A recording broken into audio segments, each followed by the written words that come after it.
Guys, this is Movie-holics Anonymous, Jacob Ballard reviewing Guardians of the Galaxy Volume 2 for the second time. I just wanted to say that I was wrong about this movie. The first time I saw it, I was too hard on it. I didn't enjoy the smaller details of this movie, and I didn't give it a fair chance. I just want to say I enjoyed it this time. It's not great.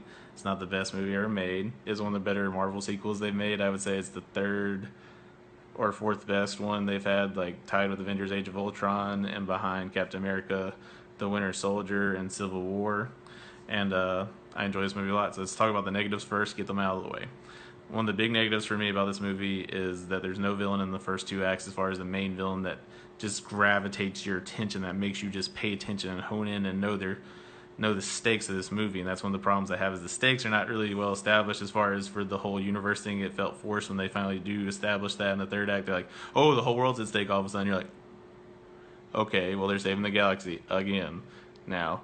And it just, to me, that felt a little bit forced. I mean, I cared more about the personal stakes. I thought that James Gunn did an excellent job on the personal stakes, but just not the universe being at stake thing. This felt forced. And also, the main villain himself, I felt could have been better. He's kind of just tells you everything you need to know, and I didn't really care about his character until the moment he reveals to Peter something very important and does something else very evil too at the same couple minutes, and then you hated the character. And James Gunn does that wisely right before the big crazy fight.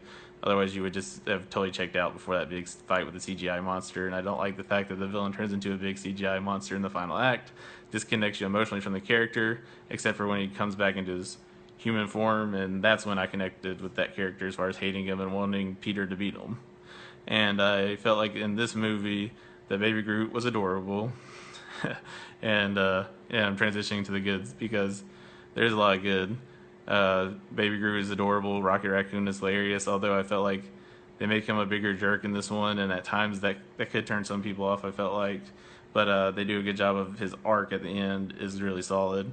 And Gamora was less interesting in this one, and her drama with Peter and her drama with Nebula to me didn't work well. But that's one of the only other negatives I had about the movie. Drax was way more perverted, but he was funny. Star-Lord was just as ridiculous as he was in the first movie and had a really great emotional moment like in the first movie, like he did with his mother, but this time with a different scenario and different character. And I felt like that worked really well, and that Chris Pratt did a great job as a comedic presence and also as a dramatic presence, especially in the last act. I thought that his performance, the way he handled this big emotional thing, was perfect. And Michael Rooker gave a great performance in this movie. I would say great because he took a character that I thought was just kind of a simple, fun character, and he made him something much more. And that's due to better writing, it's due to a better performance, due to better direction. James Gunn really upped the ante on that character, and I feel like what he did with that character is one of the most meaningful things they've done in the MCU so far.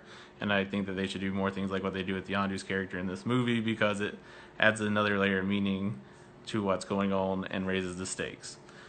And also, the soundtrack score, music, all good. The special effects, dazzling. This entire movie is gorgeous to look at. It's fun to watch. I enjoyed it.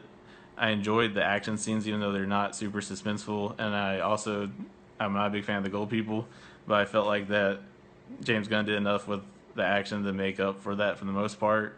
And so for overall, Guardians of the Galaxy 2 for me works mainly because it has a really great heart in the last act, and it has some really good humor, and it has some really good action, and it's a fun sequel. It's not a great one. I would give it a 3.5 out of 5. It's a solid movie. It's worth owning at a discounted price, in my opinion, and it's fairly enjoyable. I just want to say I was wrong about this movie, guys, and I hope you enjoyed the movie. I hope you enjoyed this review, and just let me know what you thought of the movie itself in the comment section below. Until the next video, guys, see ya.